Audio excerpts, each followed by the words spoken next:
शेतकरी मित्रांनो, पेरणीची अजिबात गडबड करू नका, कारण की भारतीय हवामान विभागाने IMD यंदा देशात सुमारे 90% सरासरीपेक्षा पाऊस पडू शकतो असे संकेत दिले आहेत.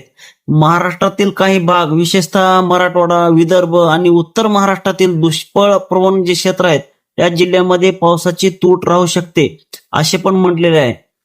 प्रशांत महासागरात तयार होणारा अल निनो हा केवळ समुद्रातील तापमान वाढवणारा प्रकार नाही, तर तो संपूर्ण पृथ्वीच्या हवामानावर परिणाम करणारी एक मोठी महासागरीय वातावरणीय प्रणाली आहे. मित्रांनो, 2026 मध्ये जागतिक हवामान संघटना WMO ने अल निनो विकसित होण्याची 80% पेक्षा जास्त शक्यता व्यक्त केली असून वर्षाच्या उत्तरार्धात ती 90% पर्यंत जाऊ शकते असे म्हटले आहे. अल निनो मुळे 2026च्या मान्सून सामान्यपेक्षा कमी राहण्याची शक्यता व्यक्त करण्यात आलेली आहे. आपल्या महाराष्ट्राचे मुख्यमंत्री देवेंद्र फडणवीस साहेब यांनी काय म्हटले आहे, तर मुख्यमंत्री देवेंद्र फडणवीस यांनी असे सांगितले की शेतकऱ्याने घाईघाईने पेरणी करू नये असा सल्ला त्यांनी दिलेला आहे. सुरुवातीचा पाऊस पडला म्हणून लगेच पेरणी केल्यास नंतर खंड पडल्यामुळे दुबार पेरणीची वेळ येऊ शकते आणि आर्थिक नुकसान होऊ शकते असे त्यांनी स्पष्ट केले आहे. सरकार हवामान परिस्थितीवर सतत लक्ष ठेवून असल्याचे त्यांनी सांगितलेले आहे. सध्या महाराष्ट्रातील जी परिस्थिती आहे ते मी तुम्हाला सांगू इच्छितो. मित्रांनो, जूनच्या पहिल्या 15 महाराष्ट्रात केवळ 26% सरासरी पाऊस नोंदवला गेलेला आहे.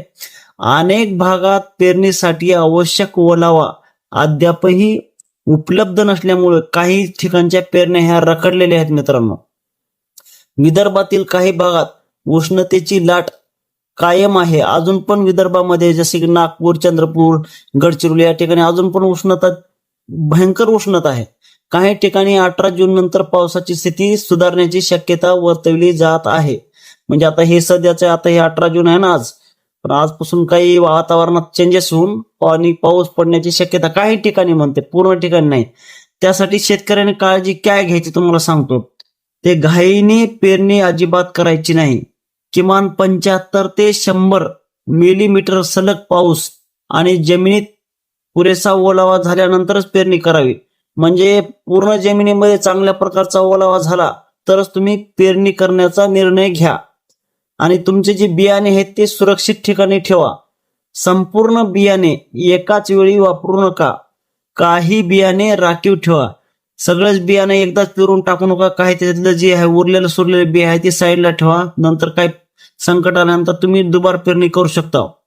कमी कालावधीचा दुष्काळ सहन करणारी पिके निवडा. उदाहरणामध्ये काय, ज्वारी घ्यायचं, बाजरी, तूर, मूग, उडीद यासारखे पिकांचा विचार. लवकरात लवकर पिकं येतात ना हे हातामध्ये आपल्या, त्यासाठी हे पिकं ह्या वर्षी घेऊ शकता तुम्ही. नंतर दुसरी गोष्ट, पाणी साठवा. जे पाण्याचं प्रमाण आहे ना ते तुम्ही साठवले पाहिजे. कशा अंतर्गत साठवलं पाहिजे, जे तुमचे शेततळे आहेत, जे पावसाचं पाणी पडणाऱ्या शेततळ्यामध्ये साठवणूक करा. बंधाऱ्यामध्ये त्याची साठवणूक करा. ठिबक सिंचनाचा जास्तीत जास्त उपयोग किंवा वापर करण्याचा प्रयत्न करा. आणि सर्वात महत्वाचं म्हणजे जे तुषार सिंचन असेल तर तरी पण चालतंय तुम्ही मित्रांनो. आणि आता ह्या वर्षीची परिस्थिती खूप खूप बिकट आहे. यावर तुम्ही जर चांगल्या प्रकारे भर दिलात तर तुम्ही सगळं तुमचं नियोजन लावू शकता. आणि दुसरी गोष्ट म्हणजे तुमच्या शेतामध्ये जे आंतर पीक पद्धत आहे त्याचा जरा यावर्षी जास्त वापर करा. सोयाबीन, तूर, कापूस या जी जोखीम असणारी पिके आहेत ते यावर्षी कमी प्रमाणामध्ये तुम्ही घेऊ शकता. हवामानाचा अंदाजावर लक्ष ठेवा. सतत जे हवामानाचा अंदाज भारत सरकारकडून, महाराष्ट्र शासनाकडून जो हवामानाचा अंदाज दिला जातो त्याच्यावर तुम्ही लक्ष ठेवून राहा. कृषी विभाग असो किंवा हवामान खात्याच्या सूचनानुसार तुम्ही स्वतः निर्णय घ्या. जनावरांसाठी जो चारा आहे त्या चाऱ्याची पण साठवणूक करा. कमी पाऊस पडल्यास चाऱ्यांची टंचाई निर्माण होऊ शकते. शेतकरी बांधवांनी हे तुम्ही लक्षात घ्या. अल निनोमुळे काय परिणाम होऊ शकतात तर मी तुम्हाला सांगू शकतो. अल निनोमुळे काय होऊ शकते तर पाऊस उशिरा येऊ शकतो किंवा पावसाचे जे पडणारा पाऊस आहे, कधी पाऊस पडणार 4 दिवस तर 15 दिवसाचा गॅप देणार. त्याच्यामुळे जे खंड पडतो त्या खंडामुळे तुमच्या पिकाचे तर अल निनोमुळे काय परिणाम होऊ शकतो, तर पाऊस उशिरा येऊ शकतो यावर्षी. पावसामध्ये सतत खंड पडू शकतो, म्हणजे 10-12 दिवस पाऊस येणार, त्याच्यामध्ये 10-15 दिवस उघाड देणार. अशामुळे काय होते, तुमच्या पिकाचं अतोनात नुकसान होऊ शकते. आणि उष्णतेच्या लाटा यावर्षी वाढणार आहेत. पावसाळ्यामध्ये पण उष्णता जास्त वाढणार आहे आणि तुमच्या पिकाचं जे उत्पादन आहे ते घटण्याची शक्यता आहे.